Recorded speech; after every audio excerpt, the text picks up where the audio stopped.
24 മലയാളികളടക്കം 49 പേരുടെ ജീവനെടുത്ത Kuwait Mangaf ദുരന്തത്തിന്റെ ഞെട്ടലിൽ നിന്ന് കുവൈത്ത് മാത്രമല്ല പ്രവാസ ലോകം ഒന്നടങ്കം മുക്തമായിട്ടില്ല. എന്തുകൊണ്ടാണ് ഇത്തരം അപകടങ്ങൾ ഉണ്ടാകുന്നത്? എന്താണ് മംഗഫ് ദുരന്തത്തിന്റെ കാരണം? ഇത്തരം അപകടങ്ങൾ ആവർത്തിക്കാൻ സാധ്യതയുണ്ടോ? കുവൈത്തിൽ നിന്നും സലീം കോട്ടയിൽ തയ്യാറാക്കിയ റിപ്പോർട്ടിലേക്ക്.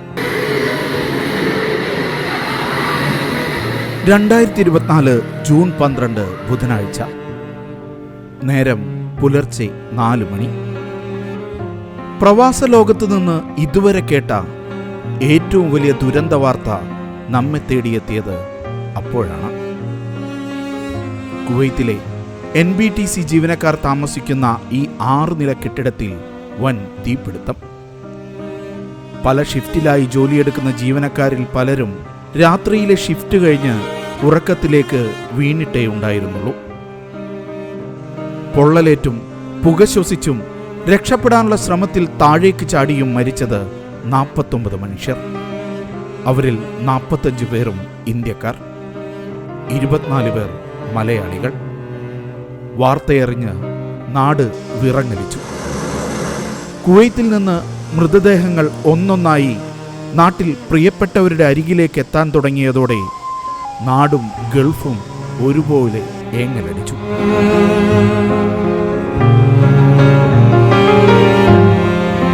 കുടുംബത്തെ പോറ്റാൻ സ്വപ്നങ്ങളുമായി കടൽ കടന്ന പ്രവാസികൾ, ഏറെയും യുവാക്കൾ. ഗൾഫിലെ കഠിനാധ്വാനം കൊണ്ട് കരകയറാൻ തുടങ്ങിയിട്ടേ ഉണ്ടായിരുന്നുള്ളൂ പലരും. മരിച്ചവരുടെ കൂട്ടത്തിൽ തങ്ങളുടെ സഹോദരൻ നൂഹുമുണ്ടെന്ന് തിരിച്ചറിഞ്ഞ നിമിഷം ഓർത്തെടുക്കുകയാണ് കുവൈത്തിലുള്ള നൂഹിൻ്റെ സഹോദരന്മാരായ തിരൂർ സ്വദേശികൾ റഫീഖും സുബൈറും. ഞങ്ങൾ പലയിടത്തും അന്വേഷിച്ച്, പല ഹോസ്പിറ്റലിൽ അന്വേഷിച്ച്, ഒന്നും അറിഞ്ഞില്ല. ലാസ്റ്റ് ഘട്ടത്തിൽ രാത്രി ഒരു 9 മണിക്ക് ആ റൂമിൽ എത്തിയപ്പോൾ എൻ്റെ കൂടെയുള്ളവർ അറിഞ്ഞാണ്. പിന്നീട് എന്നെ അറിയിക്കാൻ അവർക്ക് ബുദ്ധിമുട്ടായിരുന്നു. ഞാൻ പറഞ്ഞു, എന്താണ് പ്രശ്നം, എന്നോട് നിങ്ങൾക്ക് തുറന്ന് പറയാം, ഒന്നും സംഭവിക്കില്ല, എൻ്റെ അനിയൻ്റെ ഒരു പ്രശ്നം ഞാൻ നേരിടാൻ തയ്യാറാണ്. അപ്പോൾ അവർ പറയാം, എൻ്റെ അനിയൻ മരിച്ചു, അവൻ ദയനീയ അവസ്ഥയിലാണ് പോകുന്നത്. ഞങ്ങളും അതേപോലെ തന്നെ ദയനീയ അവസ്ഥയിലാണ് പോകുന്നത്. 3 പെൺകുട്ടികളാണ് അവർക്കുള്ളത്. 3 പെൺകുട്ടികൾ, ചെറിയ ചെറിയ പിള്ളേരാണ്. അത് ആർക്ക് വന്നു കഴിഞ്ഞാൽ കാണാം. വീടാണ് നല്ലൊരു സ്വസ്ഥമുള്ള ഒരു വീടായിട്ടില്ല, പണിയെടുത്ത് അത് തീർന്നിട്ടില്ല. ദുരന്തഭൂമിയിലേക്ക് രക്ഷാപ്രവർത്തകരായി ആദ്യം ഓടിയെത്തിയ കുവൈത്തിലെ മാധ്യമപ്രവർത്തകരിൽ പലരും ദുരന്തത്തിന്റെ ഞെട്ടലിൽ നിന്ന് ഇനിയും മുക്തരായിട്ടില്ല. നമുക്ക് അതിൻ്റെ അടുത്തോട്ട് പോകാൻ പറ്റുന്നില്ല. കാരണം ഈ തീ പിടിച്ചിരുന്നത് അതിൻ്റെ താഴത്തെ ഗ്രൗണ്ട് ഫ്ലോറിലായിരുന്നു. അതുകൊണ്ട് തന്നെ നമുക്ക് ആ രക്ഷാപ്രവർത്തനത്തിന് വേണ്ടി അകത്തോട്ട് പോകാനുള്ള ഒരു സൗകര്യം നമുക്കുണ്ടായിരുന്നു. നമുക്കിപ്പം ചെയ്യാൻ പറ്റുമായിരുന്നു ഈ അതിൻ്റെ മുകളിൽ നിന്നും ജീവൻ രക്ഷിക്കാൻ വേണ്ടി ചാടുന്ന ആൾക്കാരെ എടുത്തു കൊണ്ടുവരിക, അവർക്കുള്ള എന്തെങ്കിലും രക്ഷാപ്രവർത്തനം ചെയ്യാൻ മാത്രമേ ചെയ്യുന്നുള്ളൂ. എന്നാലും 10-15 മിനിറ്റ് ഞങ്ങളൊക്കെ അവിടെ എത്തിയിട്ട് നമ്മളൊരു 10-15 പേരാണ് ഉണ്ടായിരുന്നത്. അതുപോലെ ആദ്യം അവിടെ നിന്ന് ചാടി രക്ഷപ്പെട്ട ആൾക്കാർ. അപ്പോൾ ആ സമയത്ത് ഒരു 15-20 മിനിറ്റിൽ തന്നെ ഫയർ സർവീസ് ആൾക്കാർ വരികയും രക്ഷാപ്രവർത്തനം വളരെ ദ്രുതഗതിയിൽ ചെയ്യുകയും ചെയ്തിട്ടുണ്ടായിരുന്നു. എന്നാലും നമുക്ക് ചെയ്യാൻ പറ്റിയിരുന്നത് ഈ അപകടം നടക്കുന്ന സമയത്ത് ജീവൻ രക്ഷാർത്ഥമാകുന്നുണ്ട്. ബിൽഡിങ്ങിൻ്റെ മുകളിൽ നിന്ന് ഒരുപാട് പേര് ചാടുമായിരുന്നു താഴത്തേക്ക്. അവരെയൊക്കെ എടുത്തു കൊണ്ടുവന്നിട്ട് ഒരു പ്രാഥമിക ശുശ്രൂഷ കൊടുക്കാൻ നമുക്ക് പറ്റി. നമ്മൾ ഈ കരച്ചിൽ കേട്ടിട്ടാണ് ഞാൻ എൻ്റെ ബാൽക്കണിയിലുള്ള ഡോറ് തുറന്ന് നോക്കുന്ന സമയത്ത് കനത്ത പുകയാണ് വരുന്നത് ഈ ബിൽഡിങ്ങിൽ നിന്ന്.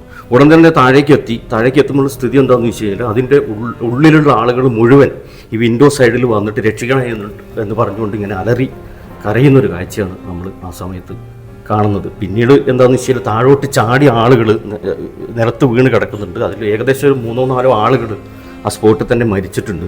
ഇനിയും ആളുകൾ ചാടാൻ വേണ്ടി നിൽക്കുന്ന സമയത്ത് അവരെ നമുക്ക് തടയാൻ കഴിഞ്ഞു എന്നുള്ളതാണ്. ഫയർഫോഴ്സ് ഏകദേശം ഒരു 4 യൂണിറ്റ് ആ സമയത്ത് എത്തിക്കഴിഞ്ഞിട്ടുണ്ട്. അവരുടെ ഇടപെടൽ എന്ന് പറഞ്ഞു കഴിഞ്ഞാൽ അത് ആ സമയത്ത് തീ എത്രയും പെട്ടെന്ന് അണയ്ക്കാൻ കഴിഞ്ഞു എന്നുള്ളതാണ്. മലയാളികളുടെ നിയന്ത്രണത്തിലുള്ള NBTC കമ്പനിയിലെയും ഹൈവേ സൂപ്പർ മാർക്കറ്റിലെയും ജീവനക്കാരാണ് ഈ കെട്ടിടത്തിൽ താമസിച്ചിരുന്നത്. നടുക്കുന്ന ഓർമ്മകളുണ്ട് രക്ഷാപ്രവർത്തനം നടത്തിയ മലയാളി ആരോഗ്യ പ്രവർത്തകർക്ക്. മരണപ്പെട്ടു പോയ നൂഹിൻ്റെ സഹോദരൻ, അതേപോലെ തന്നെ സിബിൻ്റെ സഹോദരി, ഇവരൊക്കെ രാവിലെ മുതൽ തന്നെ അവരെ മിസ്സിംഗ് ആണെന്ന് പറഞ്ഞ് അവിടെ ഹോസ്പിറ്റലിൻ്റെയും അതുപോലെ തന്നെ മോർച്ചറിയുടെയും അടുത്തുണ്ടായിരുന്നു. അവർ മണിക്കൂറുകളോളം അവരെ കാത്തു നിന്ന ഒരവസ്ഥ ഉണ്ടായിട്ടുണ്ട്. പിന്നെ ഈ മൃതദേഹം തിരിച്ചറിഞ്ഞ സമയത്ത് പോലും നമുക്ക് ഈ ഒരു പ്രത്യേക സാഹചര്യമായതുകൊണ്ട് അവർക്ക് ഈ മൃതദേഹം കാണിക്കുവാനുള്ളൊരു സാഹചര്യം, അവർക്ക് കാണിക്കുവാൻ പറ്റാത്തൊരു സാഹചര്യം കൂടി നമുക്കുണ്ടായിട്ടുണ്ട്. മലയാളി നഴ്സുമാരുടെയും ആരോഗ്യ പ്രവർത്തകരുടെയും സഹകരണം 45 ഇന്ത്യക്കാരുടെയും പ്രത്യേകിച്ച് 24 മലയാളികളുടെയും മൃതദേഹം പെട്ടെന്ന് തിരിച്ചറിയാനും നാട്ടിലേക്ക് എത്തിക്കാനും സഹായകമായി. ഏറ്റവും നല്ല ഒരു ചികിത്സ തന്നെയാണ് കുവൈറ്റ് ഗവൺമെൻറ് നമ്മുടെ പേഷ്യൻസിനായി നൽകിയിരിക്കുന്നത്. നൂതന ചികിത്സാ രീതിയായ ഹൈപ്പർബാരിക് ഓക്സിജൻ തെറാപ്പി അടക്കമുള്ള ചികിത്സകൾ നമ്മളുടെ പേഷ്യൻസിന് ലഭിച്ചിട്ടുണ്ട്. അതുപോലെ തന്നെ രോഗികളെ സംബന്ധിച്ച് എടുത്തു പറയേണ്ട മറ്റൊരു കാര്യം, എല്ലാ റീജിയണൽ ഹോസ്പിറ്റലുകളും ഇന്ത്യൻ നഴ്സസിൻ്റെ സാന്നിധ്യം ഉണ്ടായിരുന്നതുകൊണ്ട് തന്നെ അവർക്ക് അവരുടെ കാര്യങ്ങൾ തുറന്നു പറയാനും റിലേറ്റീവിനെ കോൺടാക്റ്റ് ചെയ്യാനും ഇവിടുത്തെ പൊതുസമൂഹത്തിനുള്ള പൊതുപ്രവർത്തകരുടെ ചോദ്യത്തിന് ആൻസർ നൽകാനും ഒക്കെ ആയിട്ട് എല്ലാ നഴ്സസിനും സാധിച്ചു എന്നുള്ളത് തന്നെയാണ്.